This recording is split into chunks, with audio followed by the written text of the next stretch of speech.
What's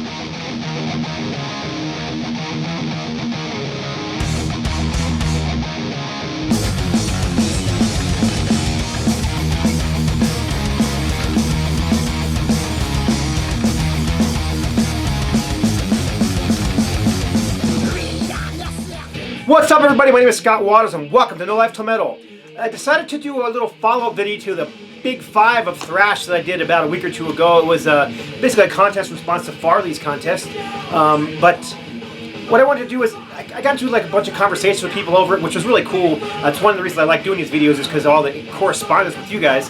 But a couple people mentioned some bands like, how come you didn't say this band? How come you didn't say that band? And honestly, in that video, I was trying to keep it to American thrash bands, or, you know, bands that kind of fit into that genre, you know, American thrash from that time period. And so that's why I didn't pick some of the bands that other people suggested. But there were some really good suggestions, so I got to thinking about it, and so I thought I would do another Big 5 of thrash. This is going to be Big 5 of Proto-Thrash.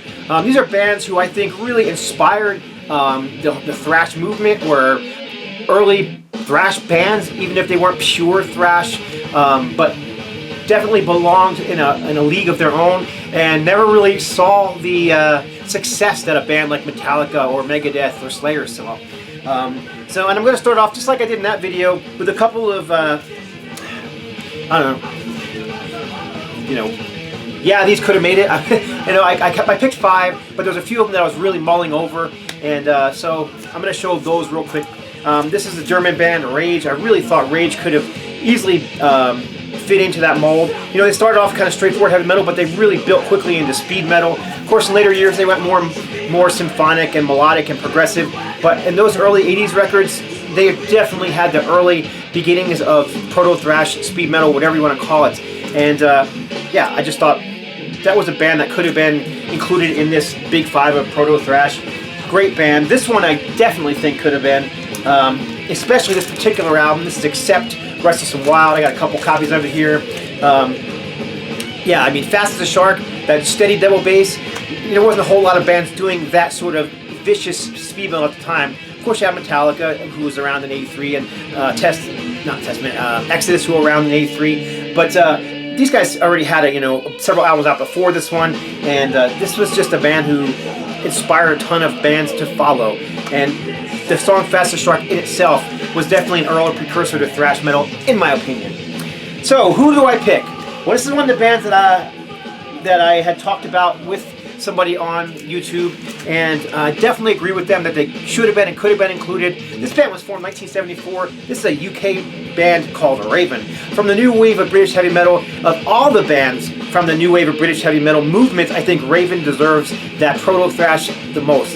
Yeah, you could put Tank in there, or Venom, who kind of had that raw punk sound, but they didn't have quite the manic speed and just the fury that Raven had. Matter of fact, I didn't think any of those new wave of British heavy metal bands sounded quite like Raven did. They had their own unique sound. They had the punk, just, youthful delivery with the speed and the fury, but they never truly were a thrash band, at heart. They call themselves athletic rock. They call themselves all sorts of things. They even played that in that, was it the Ultimate Revenge 3 or Ultimate Revenge 2 soundtrack? They were the only band on there that just kind of stuck out like a sore thumb, because all the other bands that were on there were thrash bands like Dark Angel and Forbidden and bands like that were on there. But Raven had their own sound. They didn't really sound like that typical thrash metal, but they still had the speed, the fury that became an essential ingredient in thrash metal. Yeah, these guys were founded at '74, which is crazy. You think about it. They didn't actually get their first single out until 1980, and it was the "Don't Need Your Money" single on the Neat Records label, which I do have. If you're interested, I do have a Raven collection video up you can check out. And this first album came out in 1981, I believe. It was recorded in 1980, released in '81. But yeah, Raven, and their first 3 albums, in my opinion, are all essential. Wiped Out, the Crash Bang Wallop EP, and of course, All for One. And these guys opened the gates for more bands. I mean, Raven were touring with, what, in '83, they were touring with who? Metallica and Anthrax. And they were the first ones to get the big major label deal. And sooner after that, Metallica got their deal, and Anthrax got their deal. But unfortunately, you know, Raven went in a different direction. After that, they signed with Atlantic Records. Atlantic pushed them into a more commercial direction, which alienated their fan base, and they didn't see that success that they really deserved, in my opinion. This next band might be obvious. This is a band everybody said they were surprised I didn't pick, but they're not an American thrash band. They are a Canadian band, formed in 1978. This is Anvil. This album was recorded in 1980. They were formed in 1978. Recorded their first album in 1980, released in mid-81 under the name Lips. This is the original pressing, which I'm very proud to own, and then was of course picked up by Attic Records and was released as hard and heavy Anvil, which of course everybody knows this album. It's a classic. It's early metal, has that kind of new wave of British heavy metal sound to it, but with a bit more speed, and then they get even heavier with this album here, the classic Metal on Metal album. This is one of the essential albums of the 80s. If you're a metalhead and don't have this in your collection, then your spoon doesn't feel much bowl, because you you really need this one. And here's the this is the Steamin' EP, I believe, 4-song EP. And then of course, Essential, the first 3 records. This is Forged in Fire. This just happens to be a Japanese pressing. And yeah, great band from Canada. Definitely an early precursor to thrash. Have you ever seen the Anvil? This is the Anvil story. You see, you know, other bands talking about how much Anvil inspired them, although they never quite saw the success that those other bands like Metallica saw. So Anvil, my number 2 pick for the Big 5 of Proto-Thrash. Coming from the same country of Canada, I guess you can guess probably who this band is. Also deserving band. This band was a bit faster and more manic than Anvil were. This is Exciter. This is a 3-piece band. The singer, Dan Bueller, was also the drummer, which was fairly unique, you know, especially for a metal band at the time. These guys were formed in 1980, a couple years after Anvil, and definitely a few years after Raven, but still fitting in that same time style as all those big 4 of thrash metal bands, you know, early 80s forming, getting their first album out in the early 80s. I think their first album was 81 or 82, 83. So yeah, Heavy Metal Maniac, which is an absolute classic, which came out in 1983. And let's see here. Again, the first 3 albums, all essential. This is Violence and Force, which would have probably been 84. My copy is signed by John Rickey, guitar player. My band got to open for him at Thrash Metal. These Feel the Knife EP. And then, of course, the essential Long Live the Loud.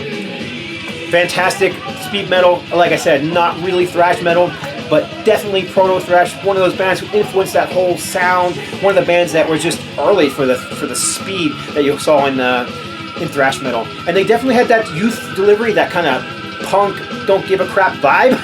That's what Exciter had, as well as Anvil, as well as Raven. All 3 of these bands, I think, fit into that manic mold, that proto-metal style. This next band I actually did mention in my Big 5 of thrash metal video from a couple weeks ago, and I still think they belong there. They also could belong here. These guys also formed in 1980, US band Metal Church. Yeah, I said a lot about them in that video, so I don't need to say much about them in this video, but they were pure heavy metal with a speed and a thrash edge, with the raw vocals. David Wayne's vocals are just, you know, very unique. Nobody sounded quite like him, especially in, you know, the early 80s. I think the first album came out, what, 1983 or so?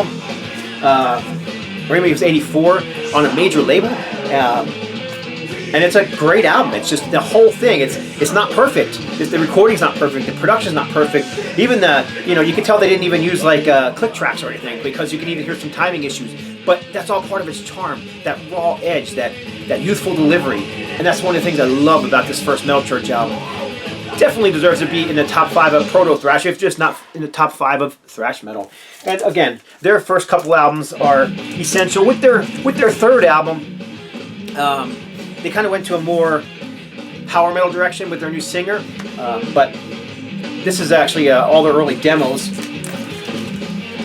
from the early 80s, 80, 81, whatnot, and you definitely hear the thrash metal in those early demos. And then of course, the same with their second album, The Dark. This album is essential. I love this record, as a matter of fact. I like both. But even my own band, Ultimatum, recorded a cover of Ton of Bricks because it's just such a cool song. We actually took that song and thrashed it up a little bit more, but in itself, you know, much like Accept's Fast as a Shark, it's a thrasher unto its own. So, yeah, great band, Metal Church, deserving to be in the top 5 of proto-thrash metal. This last one, this band is in a class all their own, and I couldn't talk about proto-thrash without including these guys. Another band from the UK, Motorhead. I mean, Motorhead are not a thrash band. They are not necessarily a heavy metal band. They are not necessarily a punk band. They are all of that rolled into one.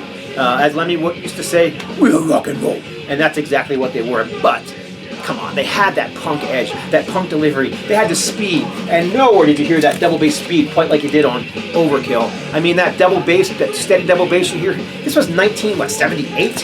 Who was doing that? Maybe Thin Lizzy, but not quite to the extent that Motorhead was here. You know, I heard the story that, you know, Phil Animal Taylor was talking about, he was just, you know, practicing in his drums and started messing with the double bass and was doing the double kick, and the band came in, you know, Lemmy and Fast Eddie came in and kind of heard that, and they're like, keep playing that, and they kind of wrote Overkill from that song. And another one, Overkill, that's, you know, proto-thrash. Nobody was doing stuff like that in 1978. By the way, Motorhead were formed, I believe, in 1976, so a couple years after Raven. And they, of course, formed after the Lemmy was kicked out of his other band, Hawkwind. So, but again, those first 4 albums from Motorhead, Bomber, Ace of Spades, all essential. And of course, the very first album, which has a bit more of a punk vibe than the other 3 do, classic. So my 5th pick for the top 5 of proto-thrash, Motorhead. So there you go. Tried to make that one quick. Tried to speak quickly. And hope you agree. If not, let me know below. Even if you do agree, let me know below. If you don't agree, let me know who you think should be in the top 5 of proto-thrash. And some of my, you know, fellow VC members, I wouldn't mind seeing other people doing a video of, you know, top 5 proto-thrash bands. Curious to see what other people would pick. So there you go. That's it for this edition of whatever this was called. And hope you enjoyed it. God bless and stay strong.